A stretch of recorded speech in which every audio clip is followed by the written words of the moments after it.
ఇకపై మీకు ఇష్టమైన ఫేవరెట్ సీరియల్స్ యొక్క ఫుల్ ఎపిసోడ్స్ యూట్యూబ్లో అందుబాటులో ఉండవు. కేవలం సన్నెక్స్లో మాత్రమే ఫ్రీగా చూడొచ్చు.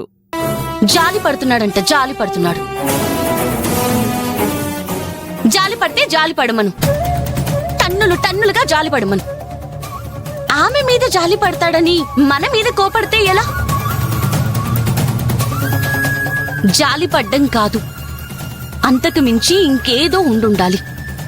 అది ఏమై ఉంటుంది? అంటే నీ ఉద్దేశం ఏంటి? అంటే బాబాయ్ అను పట్ల చూపిస్తున్న దానికి ఎక్కడో కనెక్షన్ ఉందమ్మా. నాకు అర్థం అవ్వలేదు. నీది ఒట్టి మట్టి బుర్ర. నాకు తెలిసి బాబాయ్ అనుని కూతురు దివ్య కంటే ఎక్కువగా చూసుకుంటున్నాడు. అమ్మా, ఈ సుందర్ని ఎలా చూసుకునేవాడు? బ్రహ్మాండంగా చూసుకునేవాడు. బాబాయ్ అను మేడంని అంతకంటే ఎక్కువగా చూసుకుంటున్నాడు. ఇలా చూసుకోవడానికి రీజన్ ఏమై ఉంటుంది?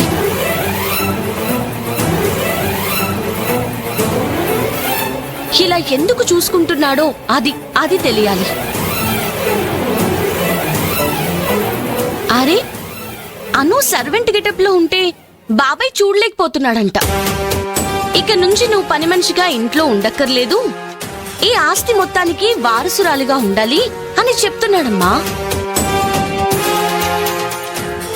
ఏం ప్రేమమ్మా! ఏమ్మా, మనం అను మేడంని పని మనిషిగా ఎక్కడైనా చూసామా? చూడలేదు. ఏమో సుందరి, నిన్ను చేరదీసిన వాళ్లంతా శత్రువులుగానే మారుతున్నారు. నాకు భయమేస్తోంది. ఒక్కగానొక్క బాబాయ్ నిన్ను ప్రేమగా చూసుకుంటున్నాళ్లే అనుకుంటే ఆయన మారిపోయాడు.